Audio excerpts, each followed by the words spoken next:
কার মৃত্যু হবে? কার মৃত্যুর কথা বললেন? কেমন মৃত্যু হবে বলুন। না না, আমি এই সিংহাসন ছাড়বো না। সূর্য থাকলে সূর্যগ্রহণ হবেই, তার মানে এই নয় যে সূর্যের ক্ষমতা কমে যায়। তেমন শক্তি আমার মধ্যেও আছে, আমার মধ্যেও আছে।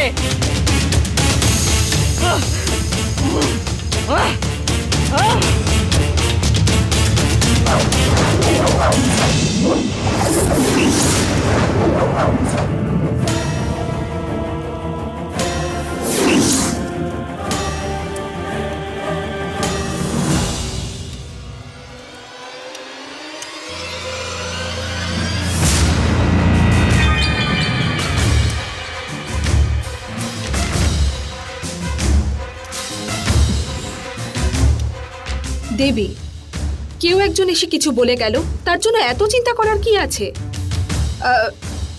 না দেবী, আপনার মুখে এত দুঃখ দেখার জন্যই কি আমরা এত কষ্ট করেছি? মৃত্যু আসবে বলে অভিশাপ দিয়েছে, ওটা কোনো ব্যাপার না। এতদিন ধরে আমরা অভিশাপ নিয়েও তো ছিলাম, সেটাকে আমরা হারাইনি। যাই হোক না কেন, আমরা হার মানব না, এটাই আমাদের শক্তি। শোভা, গ্রহণ হতে আর দেরি নেই শোভা, আর 1 মাসের মধ্যেই হবে। গুরুদেব, গ্রহণ লাগলে সূর্যের লাগবে, সর্পণিকা দেবীর নয়। নবগ্রহের খেলার আর ওদের দেওয়া কষ্টের বলি আপনার মতো লোকেরাই হয়। শোভা, মানে গুরুদেব, সর্পণিকা দেবীর মতো লোকেরা নয়, সেটাই বললাম। দেবী, আপনি চিন্তা করবেন না, এতদিন ধরে আমরা আপনার জন্য কাজ করেছি, এর পরেও করব। আপনার শক্তি চলে যাবে বললেও সেটা আমি কিছুতেই হতে দেব না। আপনার আয়ু দিন দিন বাড়বে বইতো, কমবে না। শোভা, তার জন্য আমাদের কালচক্র দরকার। দেবী, ওই কালচক্র আমি নিয়ে আসবো। সে তো দেখতেই পাচ্ছি, এতদিন ধরে তুই তো ওই কালচক্র নিয়ে এসেছিস। রক্ষক, একটু চুপ করে থাকো তুমি। শোভা, কালচক্র কিভাবে আনবে তুমি? আমি শুধু মুখে বলিনি ওটা আনবো, আমি এনেও দেখাবো। কি করে আনবো, আমার বুদ্ধি দিয়ে আনবো নাকি শক্তি দিয়ে আনবো সেটা আমার ব্যাপার, আমি হেরে যাব না। আমি আমার গুরু অষ্টবক্র নই। শোভা, থামো। শোভা, যাও, তোমার যা প্রয়োজন নিয়ে নাও। কালচক্র আমার যেভাবেই হোক চাই। ঠিক আছে দেবী।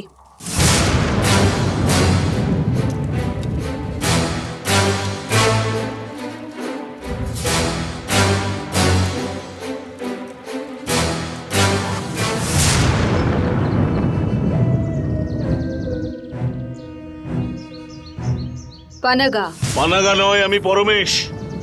ওই জায়গা ছেড়ে আমি আগেই বেরিয়ে এসেছি। তুমি ছেড়ে এসেছো, কিন্তু ওরা তোমাকে ছাড়েনি। দেখেছো, দেখেছো তোমার মেয়ের অবস্থা ওরা কি করেছে? ওই বাসুকিরা কতটা ঘোর অপরাধ করেছে সেটা কি তুমি জানো?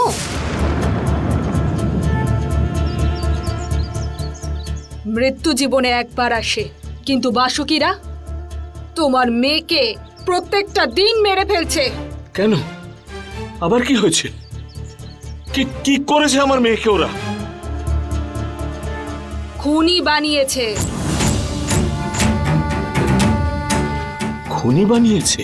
হ্যাঁ, আত্মা হয়ে এসে নন্দিনী শরীরে ঢুকে কি কি কাজ করেছে জানো তুমি? বেচারা ওই নীলিকে তোমার মেয়ের হাত দিয়ে খুন করিয়েছে।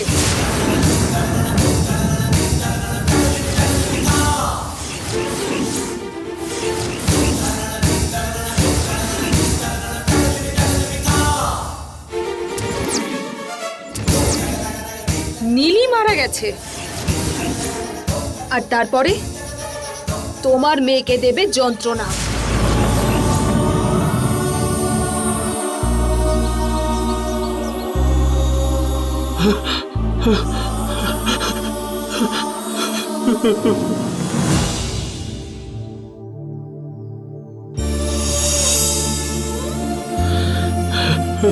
হ্যাঁ,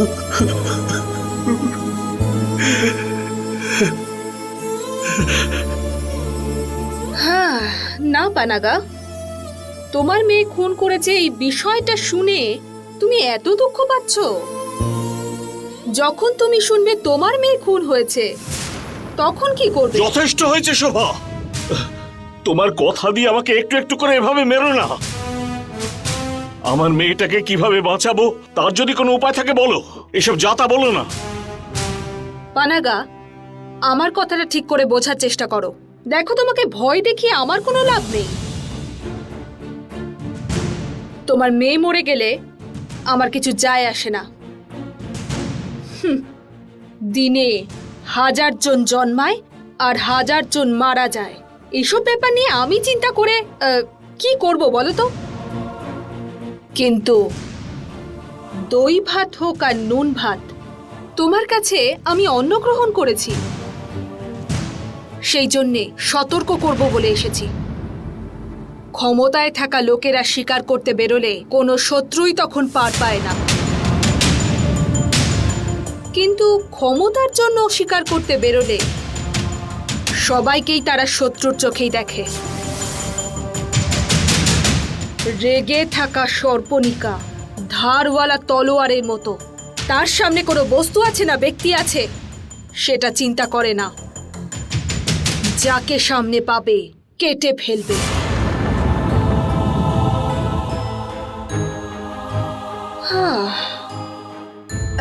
একটু চিন্তা করো পানাগা, সব বাসুকিদের নাক লোক থেকে তাড়িয়ে দিয়েছে মানে সর্পণিকা ঠিক কতটা রেগে রয়েছে।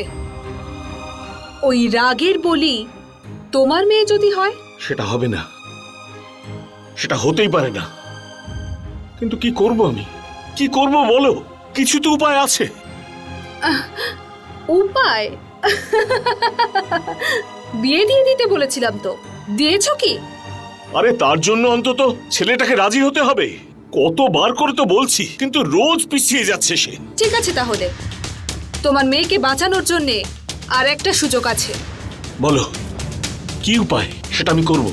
বলার মতো অত সহজ নয়। আমার মেয়ের জন্য কোনো কিছু করতে হলে আমার কোনো কষ্ট হবে না, বলো। ঠিক আছে, তোমার কাছে থাকা কালচক্রটা দাও।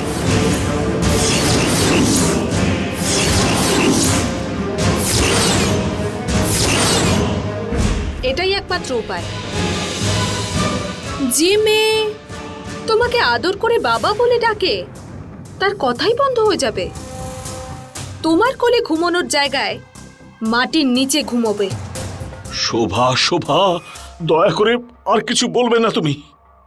তোমার কালচক্রটা লাগবে তো? দাঁড়াও দাঁড়াও, আনছি।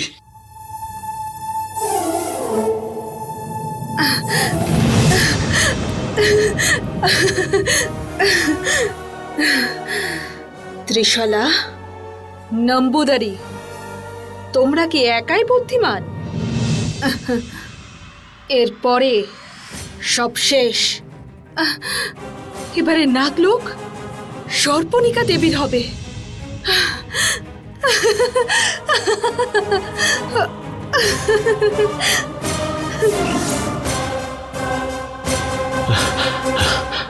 শোভা, এ নাও, ধরো।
তক্ষক বন্ধুগণ, এই বনবাসের অবসান হয়েছে। আজকের পর থেকে আমরাও স্বতন্ত্র হয়ে গেলাম। অন্ধকারের মধ্যে, গুহার মধ্যে বাস করার আর কোনো প্রয়োজন নেই। আমরা মুক্ত। এরপর আমরা সূর্যের আলোতে প্রাণবায়ুর সাহায্য ছাড়াও জীবিত থাকতে পারবো। আমাদের মৃত্যু নেই, হার নেই, আমাদের পরাজিত করার শক্তি কারণ নেই।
কেন ত্রিশলা, কি হয়েছে? কেন এত আতঙ্কে আছেন? শঙ্খপালাদেব, অঘটন ঘটে গেছে।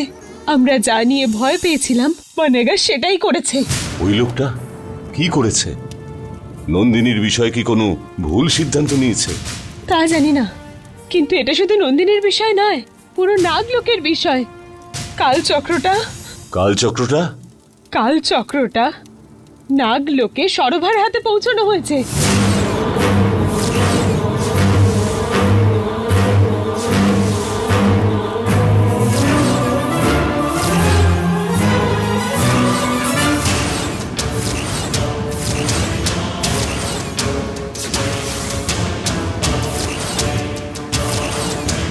দিনের পর দিন আমরা সবকিছু হারাচ্ছি। বেঁচে থাকার জন্য কোনো রকমের ভরসা আর পাচ্ছি না শঙ্খপালাদেব। নন্দিনীর কি অবস্থা? নন্দিনীর কি হবে? ওই সর্পনিকাকে মোটেই সামান্য ভাববেন না। ও শত্রুকে দুর্বল আছে বলে জেনেও ও শত্রুকে শুধু শত্রু হিসেবেই দেখে। ও এবারে নন্দিনীর উপর হামলা করেই ছাড়বে। সেরকম কিছু ঘটলে আমি গিয়ে সর্পনিকাকে শেষ করে দেব। সেটা সম্ভব নয় ত্রিশলা। কেন শঙ্খপালাদেব? আমার শক্তির উপরে কি আপনার ভরসা নেই? ছি ছি, আমার আপনার ক্ষমতার উপরে কোনো সন্দেহ নেই, কিন্তু ওই কালচক্র ওই সর্পনিকাকে অসামান্য শক্তি দিতে পারে। ওটার বিরুদ্ধে লড়ার জন্য আমাদের কিছু একটা করতে হবে। এখন কি করব সেটা বলুন।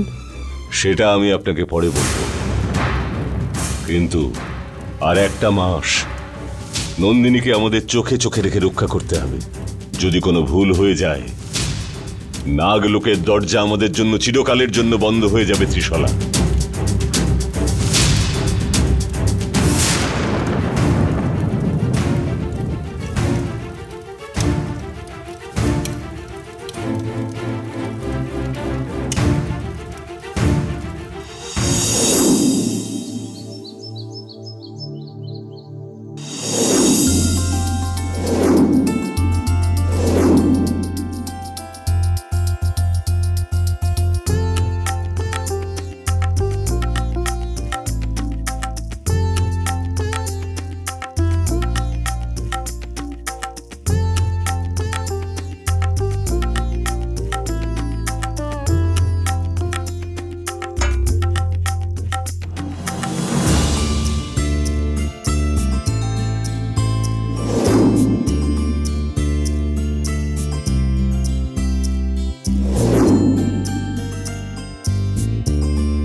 কি গো, সব সময় পুজো পাঠ আচার বিচারের ব্যাপারে চুপ করে থাকো কেন? কোনো কিছুই বলছো না, সবই আমাকেই করতে হবে নাকি? রাজেশ্বরী, আমার ইচ্ছে ছিল যে পুজোটা তুমিই করো। বাড়ির পুজোটা যদি বাড়ির দেবী করে তাহলেই ভালো লাগে। তুমি যেমন আমাকে দেবী বলছো, আমি তেমন নীলিকে। এ বাড়ির মহালক্ষ্মী বলে ডাকতাম। হাহ, ও যে কোথায় চলে গেল কে জানে। একটা ফোন করেও যদি খবর দিত তাহলে নিশ্চিন্ত হতাম। নমস্কার। ও আসুন আসুন। কোথায়? ত্রিলোক সুন্দরীকে দেখতে পাচ্ছি না যে। বন্ধুদের সাথে কোথাও বাইরে গেছে মনে হচ্ছে। ফোন করে ডাকবেন তো। ওর ফোনও নট রিচেবল বলছে। ও মানে আমি যা ভেবেছিলাম তাই কি হলো? আপনি কি ভাবছেন? বেচারা কোনো অপমান হয়েছে বলে বলছিল। খুবই সেনসিটিভ ব্যাপার। কোনো রকম ভুল ডিসিশন নিয়ে নেয়নি তো?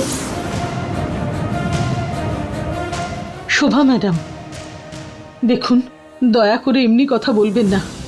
আমাদের নীলি যেখানেই থাকুক, ভালো থাকুক, সুস্থ থাকুক বলে ঠাকুরের কাছে প্রার্থনা করছি। আপনি এসব কি যে বলছেন? Sorry sorry. দেখুন আমি কিন্তু আপনি কষ্ট পাবেন সেটা ভেবে বলিনি। কেন জানি না এরকম মনে হলো।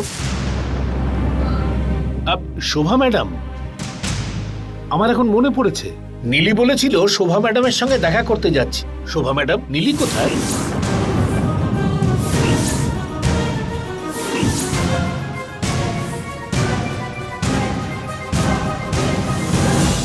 হ্যাঁ শোভা ম্যাডাম, নীলির সঙ্গে দেখা হয়েছিল?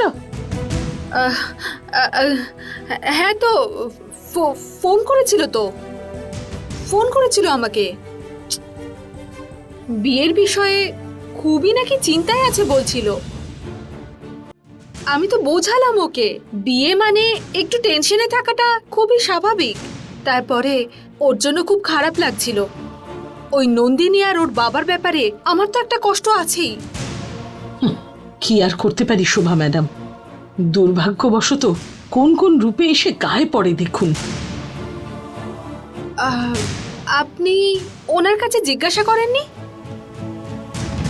হ্যাঁ, আপনি ঠিক কথাই বলেছেন শোভা ম্যাডাম। কে গো, নীলি আমাদের আগে কি বলেছে বলো? বলেছিল না তোমাকে পরমেশ বাবুর বাড়ি নিয়ে গিয়ে সরি বলবে? আগে ওনাকে ফোন করো। না থাক, দরকার নেই, চলো গিয়েই খোঁজ করি। জিজ্ঞাসা করুন, অবশ্যই ওকে জিজ্ঞাসা করুন। নীলিকে তো ওরা একেবারেই সহ্য করতে পারতো না। ওরাই কি কিছু করেছে কিনা সেটা দেখতে হবে তো। আগে জিজ্ঞাসা করুন। বাবা, আরে ওরা ওরা সেরকম কিছু করবে না, আমি চিনি ওদের। ওদের জন্য নীলির কোনো রকম ক্ষতি হবে না, আমি জানি। কার জন্য কার সমস্যা হবে সেটা বড় কথা না বিরাট। ও কোথায় চলে গেছে, কেন এখনো বাড়ি ফেরেনি সেটাই জরুরি। ঠিক আছে, আমি নিজের বৌমাকে খুঁজবো, ওটা আমার দায়িত্ব। শোনো, চলো ওই পরমেশ বাবুর বাড়ি গিয়ে দেখি। দেখো, আমি গিয়ে ফোনটা আনছি, তার মধ্যে তোমরা রেডি হয়ে থেকো।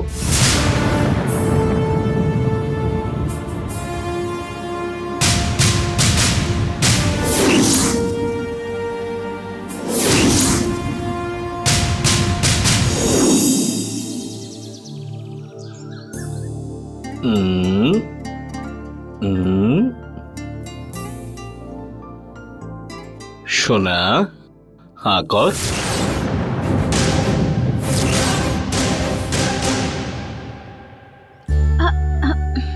কি হয়েছে রে মা? কি হলো? কেন যে সকাল থেকে ডান চোখটা লাফাচ্ছে? আরে এটা খারাপ লক্ষণ রে মা। বলে যে মেয়েদের নাকি ডান চোখ নাচলে বাড়িতে ঝগড়া হয়।